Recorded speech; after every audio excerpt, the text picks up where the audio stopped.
Com a chegada da Juju, primeiro eu fico em casa, né, de licença, tal, e esse período é atenção total. A bebê precisava logo nos primeiros dias começar a receber, que chama estimulação essencial. Depois que a Júlia nasceu, foi sempre essa busca. Então, eu estava grávida, a médica que fez o ultrassom disse que tinha 30% de chance de ser alguma síndrome, mas eu estava completamente perdida, assim, que eu não sabia para onde eu ia. Eu sei que eu liguei para o Sérgio, falei, amor, vamos se encontrar em algum lugar que eu preciso conversar com você. Aí ele chegou, eu falei, amor, a Juju tem síndrome de Down. Aí ele falou, e daí? Nossa filha a gente vai amar do mesmo jeito.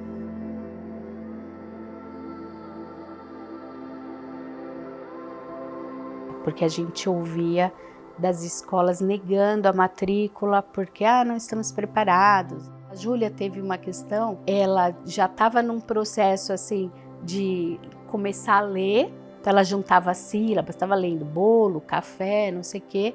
Aí quando ela mudou de professor, né, mudou de série, o professor começou a falar que a Júlia não sabia nada, fez a Júlia ficar invisível, aí ela começou a regredir. E aí eu tive que tirar da escola. Então isso acontece muito. É muita questão de preconceito.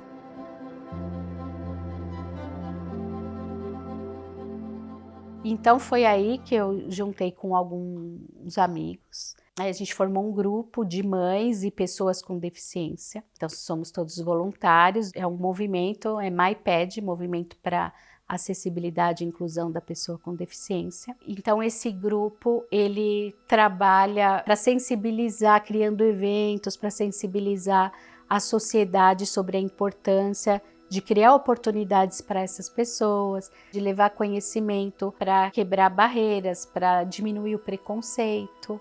Quando a gente fez o evento, a gente foi convidando, era tudo voluntários, aí vinha um para fazer oficina disso, outro daquilo, então era toda essa mobilização toda voluntária. Eu comecei a escrever projetos de cultura para usar arte, para desenvolver as habilidades que quem tem síndrome de Down precisa. Eu vejo assim, não só a felicidade das pessoas que têm síndrome de Down, mostrando o talento delas, vem dos amigos, mas tem essa questão das famílias conhecerem profissionais que atuam nessa área, das famílias se conhecerem e formar grupos, porque chega um momento que o cuidador, ele adoece. E aí, quem que vai cuidar do filho?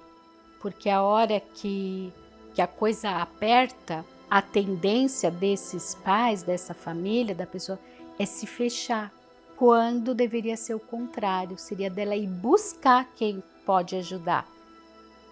E sempre pensando o que a minha filha está precisando, porque o que ela está precisando os outros também estão. E por isso que a gente faz esses movimentos com a sociedade, para tentar gerar empatia nas pessoas, né? Com mais humanidade, com mais altruísmo. O mundo está precisando de pessoas assim com mais empatia.